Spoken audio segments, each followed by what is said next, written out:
Guys all जून 25 का exam दे रहा हूँ एंड एग्ज़ाम में कि लिखना क्या है, कैसे लिखना है, कैसे प्रेजेंट करने हैं आंसर, अगर वो नहीं पता है तो फिर आपका जो मेहनत है वो भी बेकार हो सकती है।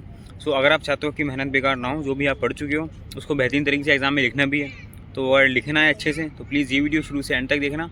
सब्सक्राइब कर दो चैनल को, लाइक कर दो वीडियो को और शेयर कर दो दोस्तों में। जून 25 का टाइम देने वाले हैं।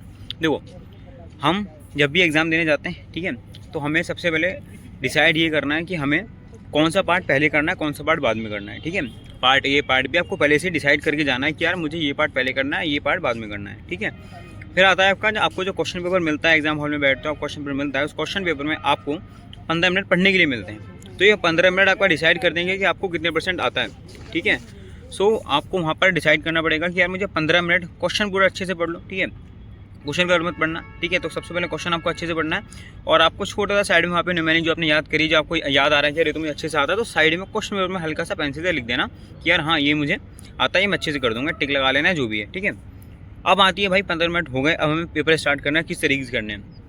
पहला पेज ICSI का जो आंसर बुक आप देने वाले हो, उस आंसर बुक में सबसे पहले पेज में आपका होगा सबसे बेस्ट आंसर। मतलब भाई क्वेश्चन नंबर 2 स्टार्ट कर दूं क्या मैं? हाँ जी। क्वेश्चन नंबर 3 स्टार्ट कर दूं क्या अगर मुझे 3 पहले आ रहा है तो? हाँ जी।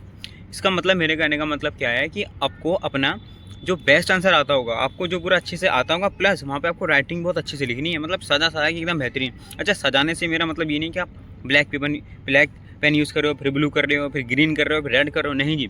सिंपल एक ही पेन यूज़ करना है, आइदर ब्लैक आइदर ब्लू। ठीक है जी, तो ये एक पेन यूज़ करना है आपको। फिर आती है बात, भाई क्या मैं वो ऐसे कर सकता हूँ तो हाईलाइट कर दूँ? कुछ भी नहीं करना भाई, सिंपल रखना। मेरे कहने का मतलब सिर्फ इतना सा है कि आपको अपना बेस्ट आंसर वहाँ पे देना है पहले पेज पे, और दूसरा अपना एक ही पेन इस्तेमाल करना है। अंडरलाइन वगैरह आप डेफिनेटली कर सकते हो। ठीक है, तो आ गई बात समझ भाई। हमें जो स्टार्ट करना है, क्वेश्चन नंबर 1 2 3 6 क्वेश्चन होते हैं, कौन सा क्वेश्चन स्टार्ट करें जो आपको बेस्ट आता है। अब एक चीज़ ध्यान रखना, सपोज आपको क्वेश्चन नंबर 2 आ रहा है, क्वेश्चन नंबर 1 अच्छे से नहीं आता, आपको क्वेश्चन नंबर 2 अगर स्टार्ट कर रहे हो तो उसके सारे जो सब क्वेश्चन होते हैं वो एक साथ करना है। ऐसा मत करना क्वेश्चन नंबर 2 का A कर दिया, फिर 1 का B कर दिया, फिर 3 का 4 कर दिया, ऐसा मत करना। ठीक है, आपको अगर क्वेश्चन नंबर 2 कर रहे हो तो उसका A B C D, ठीक है, इसको सॉल्व करना। ठीक है, अब आपको दिक्कत ये आएगी भाई मुझे A आ रहा, B आ रहा, C नहीं आ रहा, तो उसके लिए क्या करना है? ठीक है, उसके लिए भी आपके पास 2 ऑप्शन है, किसी और टाइम बताऊंगा मैं वीडियो में, अभी लंबी हो जाएगी वीडियो, परेशान हो जाओगे। ठीक है, तो पहला मैंने पॉइंट आपको बताया कि आपको बेस्ट आंसर स्टार्ट करो, और दूसरा आपको मैं बताने वाला हूँ कि जब भी आप नेक्स्ट क्वेश्चन स्टार्ट करो, ठीक है, जब भी अपना नेक्स्ट क्वेश्चन स्टार्ट करो, नेक्स्ट क्वेश्चन नहीं 2 से 3 जा रहे हो, 2A से 2B भी जा रहे हो ना, तब भी आपको नेक्स्ट पेज से स्टार्ट करना है।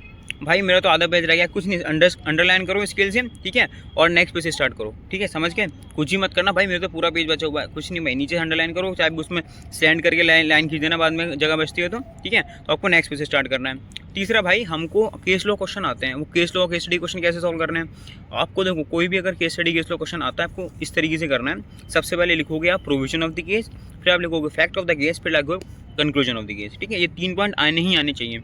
और इन केस आप लास्ट में कोई क्वेश्चन अटेंड कर रहे हो जहाँ पर केस स्टडी क्वेश्चन है और आपको टाइम लगता है कि कमी है, तो वहाँ पे आपको क्या करना है, वहाँ पे ये जो फैक्ट वाला पॉइंट है उसको इग्नोर कर सकते हो, आप डायरेक्टली प्रोविजन कंक्लूजन लिख सकते हो। ठीक है, टाइम है तो फैक्ट लिखो, अदरवाइज कोई नीड नहीं है। ठीक है, ये पॉइंट समझ में आ गया। चौथा पॉइंट आता है भाई, at any cost you have to complete 100% paper. भाई क्या कह रहे हो, हमें अगर नहीं आ रहा फिर भी हम करें? हाँ जी। ठीक है, तो आपको क्या करना है, पॉइंट में आंसर लिखना पड़ेगा। पहली बात तो जो भी आप आंसर लिख लो पॉइंट में लिखना, दूसरा पूरा पेपर कंप्लीट करना है। कुछ तो आता होगा भाई, कुछ तो पढ़ा होगा ना, इतने टाइम से पढ़ रहे हो, कुछ भी लिख देना, लिखना ज़रूर है। ठीक है, अब कुछ भी से लिखने का मैं क्या मतलब क्या है, ये मत लिखना कि मैं दादी की कहानी मैं पढ़ नहीं पाया था, मेरे घर में शादी थी, मेरे घर में कुछ हो गया था मुझे, ये मत लिख देना भाई, नोटिस आ जाएगा, ऐसे जाएगा, ये सब मत लिख देना, नोटिस आएगा, फिर आप बोलोगे भाई ये क्या हो गया मेरे साथ। ऐसा नहीं करना बिल्कुल भी। ठीक है, तो पूरा पेपर अटैम्प्ट करना है, एक पेन से अटैम्प्ट करना है। अंडरलाइन वगैरह आप कर सकते हो, हाईलाइटर, फेविकॉल कुछ भी यूज़ नहीं करना भाई वहाँ पे। ठीक है, और गाइडलाइन पढ़ के जाना, कुछ ऐसा वैसा मत कर देना जो ICSI का नोटिस आ जाए। कहीं भाई इन्विजिलेटर का साइन होना, आपने खुद साइन कर दिया कि B शीट पे साइन करते, कुछ भी कहीं नहीं लिखना आपको, बस आपको आंसर लिखना है और पहले पेज पे जो डिटेल्स लिखनी होती है वो लिखना है, उसके अलावा कुछ भी नहीं लिखना है। ठीक है, कोई भी दिक्कत आती है परेशानी में कि भाई और कैसे हम आंसर लिख सकते हैं, उसके लिए कमेंट सेक्शन में कमेंट कर सकते हैं। मेरा व्हाट्सएप पे गिवन दे रखा मैंने, व्हाट्सएप नंबर आपको डिस्क्रिप्शन में, आप मुझे वहाँ मैसेज कर सकते हैं। बाकी और भी बहुत सारी चीज़ें होती है बताने को। अभी बात जो मैंने पॉइंट आपको बताई, ध्यान में रखना है, आपका माइंड सेट ये होना चाहिए कि मुझे कौन सा पार्ट पहले करना है, एग्जाम से पहले आपको पता होनी चाहिए, देने से पहले उसका पूरा पेपर अटैम्प्ट करना है। तीसरा, आपको राइटिंग बहुत अच्छी तरीके से लिखनी है। और लास्ट में पॉइंट है कि भाई आपको एक ही पेन इस्तेमाल करना, काटा पीटी बिल्कुल भी मत करना। अब आती है न्यूमेरिकल। भाई न्यूमेरिकल आए तो कैसे करें? देखो, न्यूमेरिकल में आपको क्या लिखोगे, जो भी आपका थोड़ा सा कोई भी न्यूमेरिकल पूछ रहा है, ठीक है, कॉल ऑप्शन, पुट ऑप्शन पूछ रहा है, म्यूचुअल फंड पूछ रहा है, तो पहले म्यूचुअल फंड यूनिट लिख दो क्या होती है, ठीक है, एनएवी का पूछ रहा है, एनएवी लिख दो क्या होता है। उसके बाद आप थोड़ा सा बता के प्रोविजन की ये होता है इसका मतलब, उसके बाद आप फॉर्मूला लिखो, उसके बाद आप क्वेश्चन में लिखो क्या क्या गिवन है, उसके बाद अपना आंसर लिखो। लास्ट में जब भी आप न्यूमेरिकल सॉल्व करो, लास्ट में जब आंसर आया ना आपका, तो आंसर को बॉक्स में बना के आ जाना, ठीक है। कुछ भी आप यूनिट लिख रहे हो, रुपीज़ है, ठीक है, यूनिट्स है, कुछ भी आपको बॉक्स में बना के आना है, ठीक है। मतलब उसको हाईलाइट अलग से होना चाहिए कि भाई ये इसका आंसर है, ठीक है। और एक सबसे इंपॉर्टेंट बात भाई, जो गलती हमेशा स्टूडेंट्स करते हैं, मेरे से भी कई बार हो गई थी, जो भी आप सबसे पहले क्वेश्चन नंबर से लिखो ना, कि आप समझो 2A कर रहे हो, तो वहाँ पे बड़ा बड़ा लिखना 2A, ऐसा मतलब लिखना खाली 2 लिख दो, या फिर 2 के गलती से B लिख दिया, वहाँ आप A सॉल्व कर रहे हो, ऐसा करोगे भाई पूरा क्वेश्चन गलत हो जाएगा फिर, और टीचर को समझ में नहीं आएगा कि भाई ये लिखना क्या चाह रहा है, ठीक है। क्वेश्चन कुछ और पूछा, आप कुछ और पूछ रहे हो, ठीक है। तो वो मत करना बिल्कुल।